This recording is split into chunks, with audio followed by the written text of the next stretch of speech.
अध्यक्ष आणि आमच्या संस्थेचे राष्ट्रीय वैद्यक प्रसारक मंडळाचे अध्यक्ष आणि डॉक्टर विनायक देशमुख सर यांचं स्वागत करण्यासाठी मी श्री सुश्रुत चौधरी यांना आमंत्रित करतो.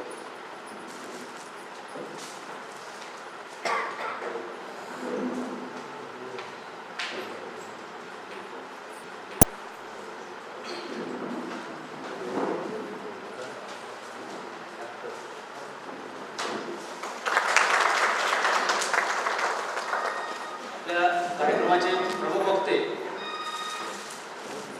आदरणीय डॉक्टर नानासाहेब चौधरी सर यांचं स्वागत करण्यासाठी आमच्या संस्थेचे सचिव आम्ही तरुण दामले सर यांना मी आमंत्रित करतो.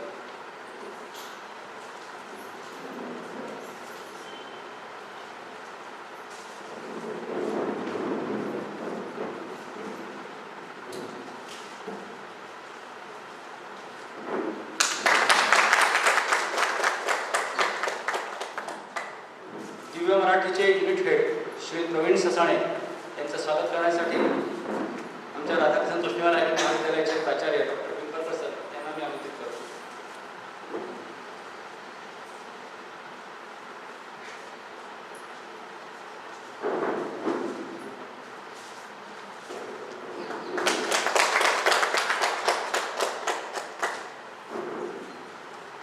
रोटरीचे माजी अध्यक्ष श्री जगन्नाथ कराळे सर यांचं स्वागत करण्यासाठी आपल्याला श्री मिलिंद गायकवाड यांना मी आमंत्रित करतो.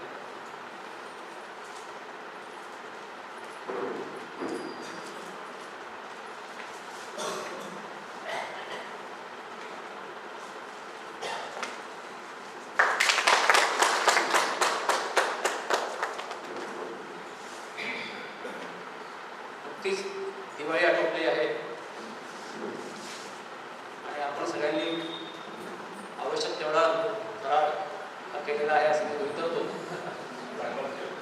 तो फराळ वेगळा होता. त्या फराळाने कुठल्या प्रकारची राळ उडू शकते हे लक्षात यावं आणि आपण आपल्या जीवनशैलीत काय बदल करायला हवा हे कळायला हवं. या दृष्टिकोनातून अनेक संस्था काम करत असतात.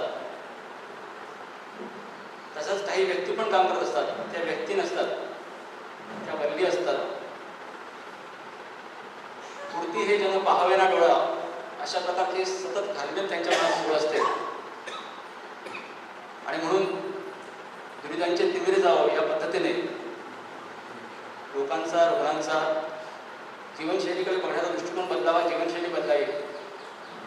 आणि 2020 साली जे भाकीत केले गेले की भारत हा डायबिटीसच्या पेशंटचा सगळ्यात मोठा देश असेल, त्यात आपण आघाडी घेऊ नये याच उद्देशाने एकंदरीतच आपल्या सगळ्यांचं आयुरारोग्य सुधारावं या हेतूने या कार्यक्रमाचं आज आयोजन केलेलं आहे.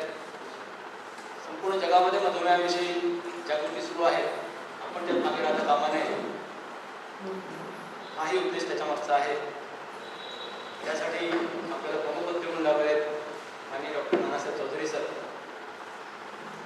त्यांचा परिचय करून द्यावा असं आपल्यालाही अपेक्षित नसेल, परंतु एक औपचारिकता पूर्ण करण्याच्या दृष्टीने अतिशय थोडक्यात मी त्यांचा परिचय करून देत आहे. सुप्रसिद्ध शल्यचिकित्सक डॉक्टर माधव रामचंद्र उपाख्य नानासाहेब चौधरी गेल्या 3 पिढ्या त्यांच्या या वैद्यकीय व्यवसायामध्ये सेवा देत आहेत. MBBS, MS, FRCS या पदवी संपादन केल्यानंतर स्वतःचे खाजगी रुग्णालय आणि 3 सार्वजनिक रुग्णालयात त्यांनी सेवा दिलेली आहे. एखाद्या व्यक्तीचं आपल्या क्षेत्रामध्ये किती मोठं योगदान असू शकतं याचं प्रत्यंतर किंवा याचं द्योतक आपल्याला समजून घ्यायचं असेल तर जवळपास 20,000पेक्षा जास्त निःशुल्क शस्त्रक्रिया डॉक्टर नानासाहेब चौधरींनी केलेल्या आहेत.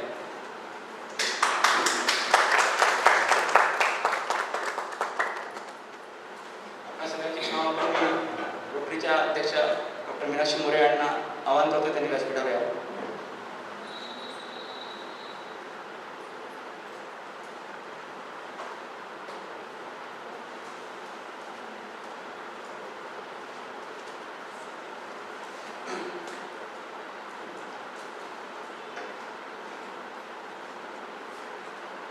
डॉक्टर नारायण सरचा परिचय पुन्हा कंटिन्यू करतोय. कुत्र्याच्या लाळेतून होणाऱ्या हायड्रेटेड सिस्ट या एका विशेष प्रकारच्या आजाराच्या जी शस्त्रक्रिया करावी लागते, ती शस्त्रक्रिया अतिशय सावधानतेने करावी लागते. त्या शस्त्रक्रियेचं देखील संख्या किंवा त्या शस्त्रक्रियांचं स्वरूप या विक्रमी स्वरूपात डॉक्टर नानासाहेबांनी केलेलं आहे. त्यावर देश विदेशात त्यांनी मार्गदर्शन देखील केलेलं आहे. अनेक प्रकारची पदं भूषवताना मेडिकल काउन्सिल ऑफ महाराष्ट्र याचे ते सदस्य राहिलेले आहेत, नागपूर विद्यापीठाचे सिनेट मेंबर राहिलेले आहेत. रोटरीच्या विविध पदांवर त्यांनी सक्षमपणे कार्य केलेलं आहे. जवळपास 10-12 देशांमध्ये त्यांनी प्रवास करून रोटरीचं काम वाढवलेलं आहे.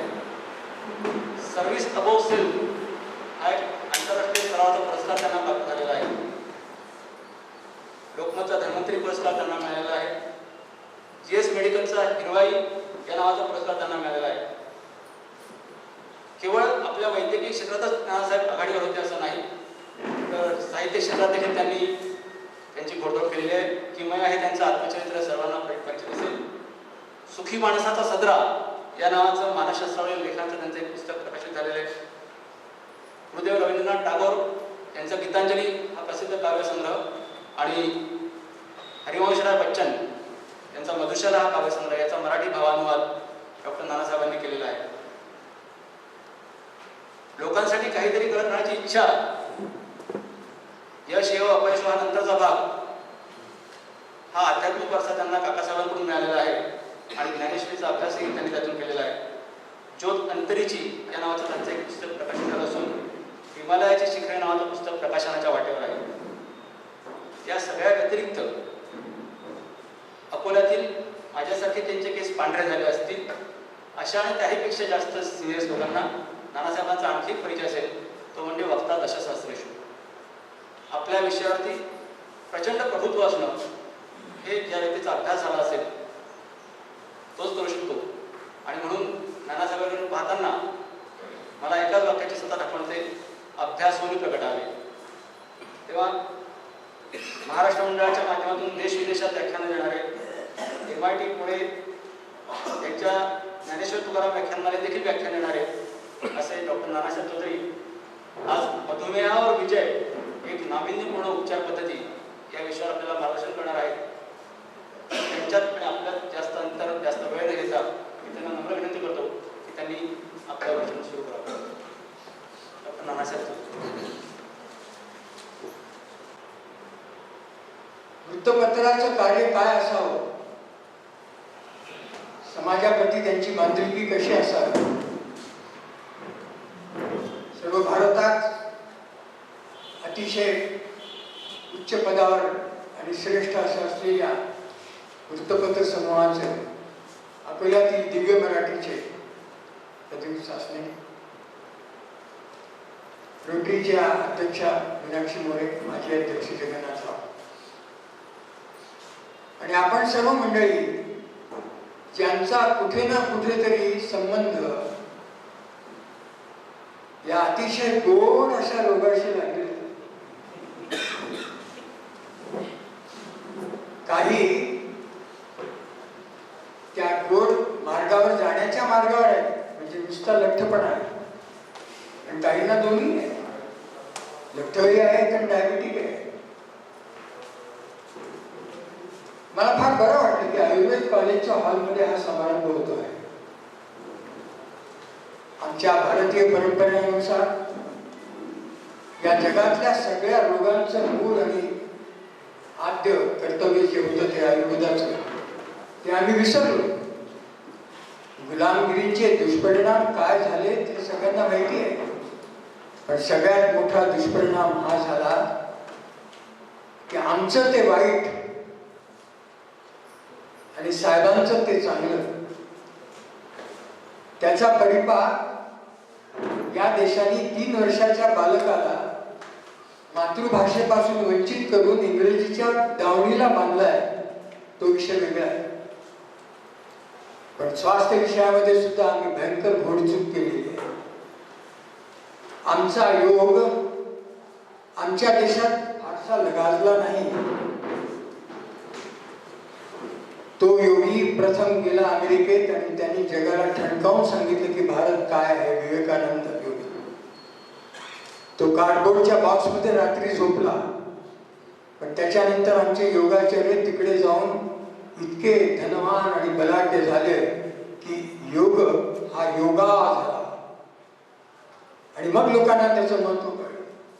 आणि आमच्या पंतप्रधानांनी युनायटेड नेशन्सला मान्य करायला लावलं की हा जगाच्या भल्यासाठी आहे, म्हणून एक दिवस तुम्ही याची आठवण ठेवा.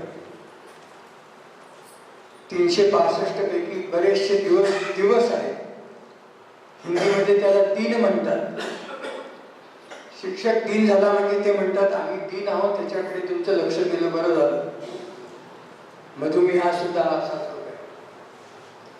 या कॉलेजमध्ये या संस्थेची स्थापना आपल्यापैकी लोकांना ऐकून आश्चर्य वाटेल की ॲलोपॅथीच्या 3 मोठ्या धन्वंतरींनी, अकोल्याचे भूषण, नव्या पिढीला कदाचित माहीत नसेल, काकासाहेब चौधरी, अण्णासाहेब जोगळेकर आणि दादासाहेब प्रधान, ज्यांना आम्ही आमचे त्रिमूर्ती म्हणतो, त्यांनी स्वतः ओळखलं की या गावामध्ये आयुर्वेदासाठी आपल्याला कॉलेज काढायचं.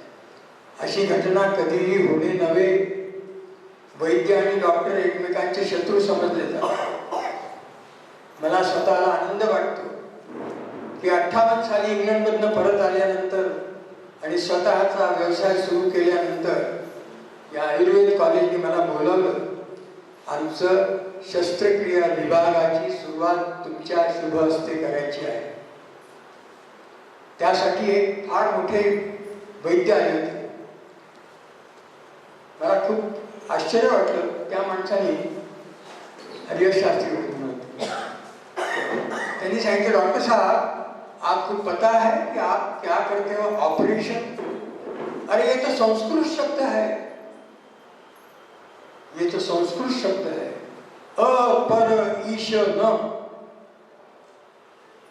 मतलब या रोगासाठी या रुग्णावर परमेश्वर शेवटचा आहे, त्याच्याशिवाय काही नाही, तरच शस्त्रक्रिया करा, अन्यथा करू नका, असा त्यांनी त्याचा अन्वय लावला. अपर ईश न.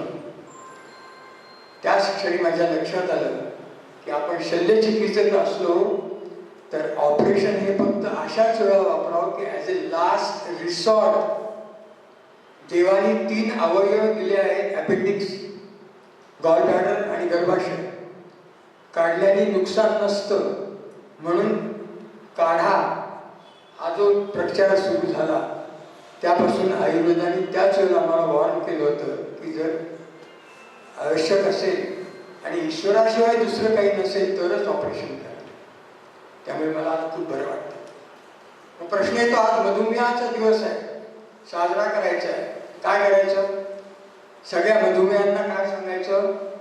तुम्हाला मधुमेह झाला आहे माहिती आहे हो, औषधं चालू आहेत हो, गोळ्या चालू आहेत हो.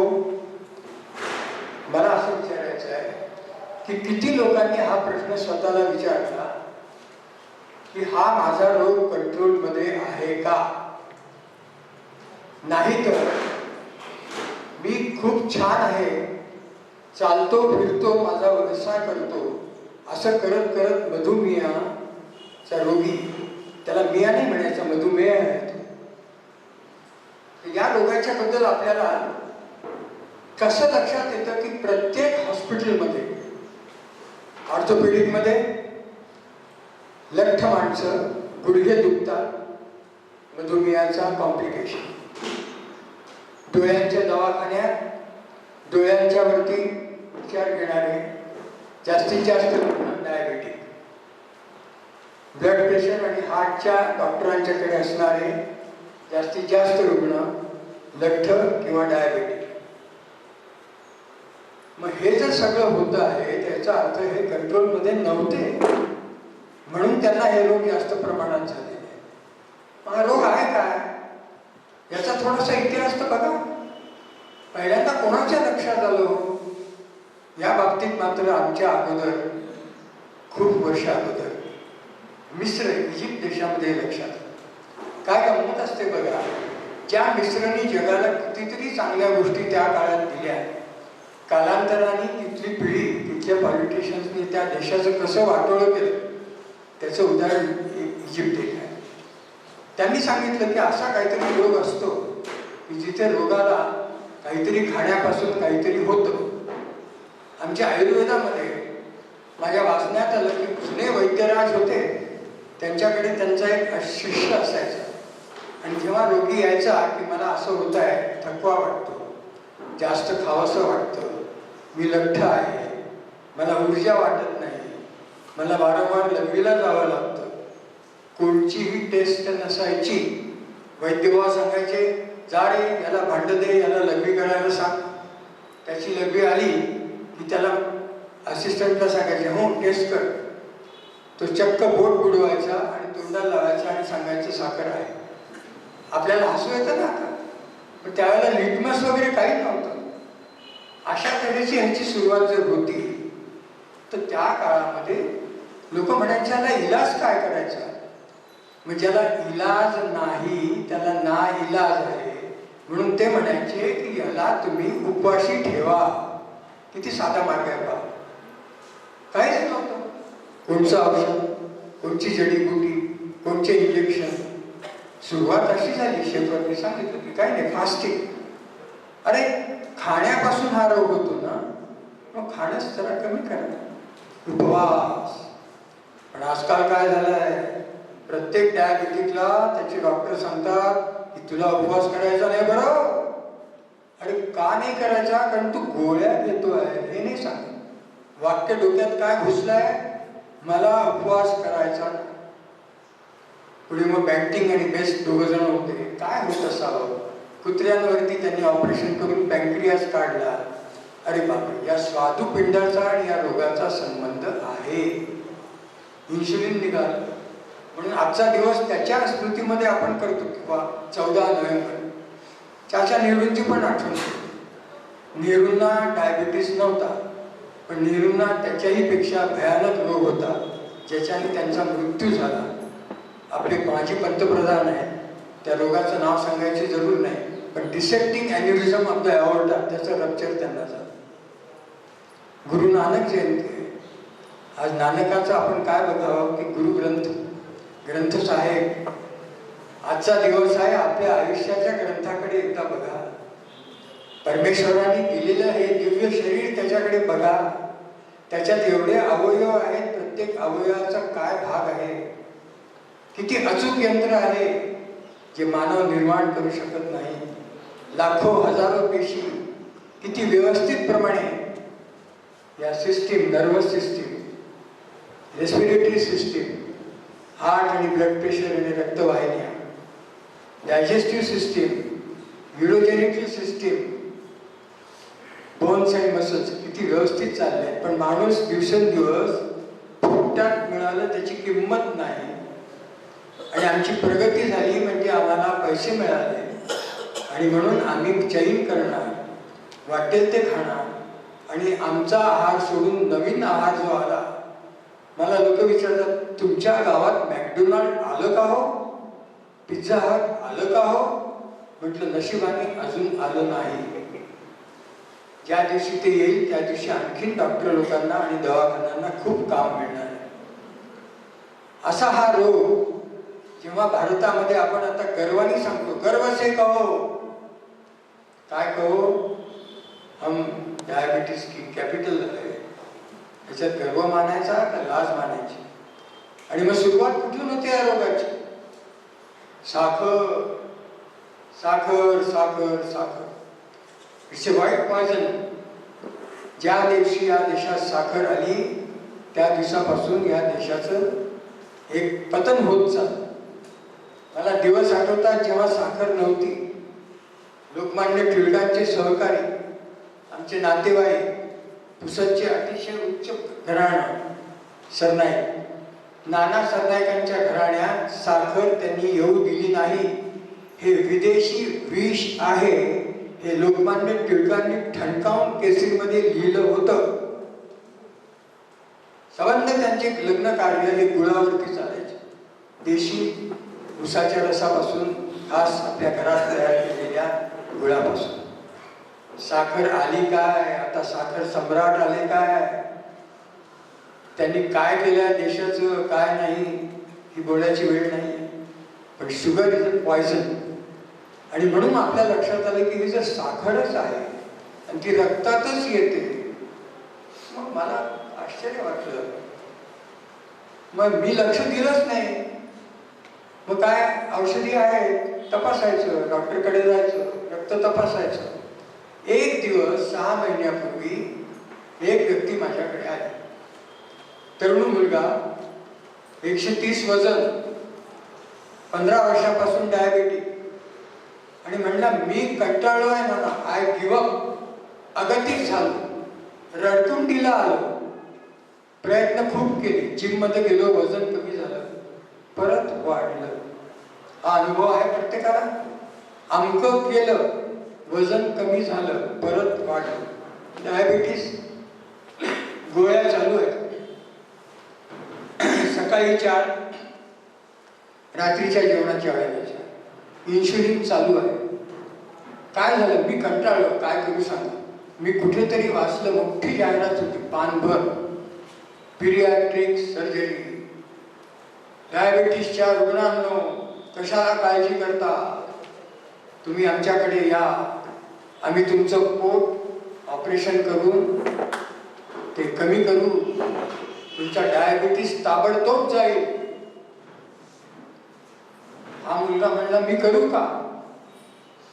रिटायर झाल्यानंतर 50 वर्ष सर्जरी करून वयाच्या 80व्या वर्षी रिटायर झाल्यानंतर 7 वर्ष मी अगदी आरामात होतो. अकोलाभर कामं करत फिरत होतो, भाषण देत होतो, ज्ञानेश्वरी वाचत होतो. या तरुण पोराने मला प्रश्न विचारला, मी काय करू, आता उरलो पुरता उपकारापुरता. म्हटलं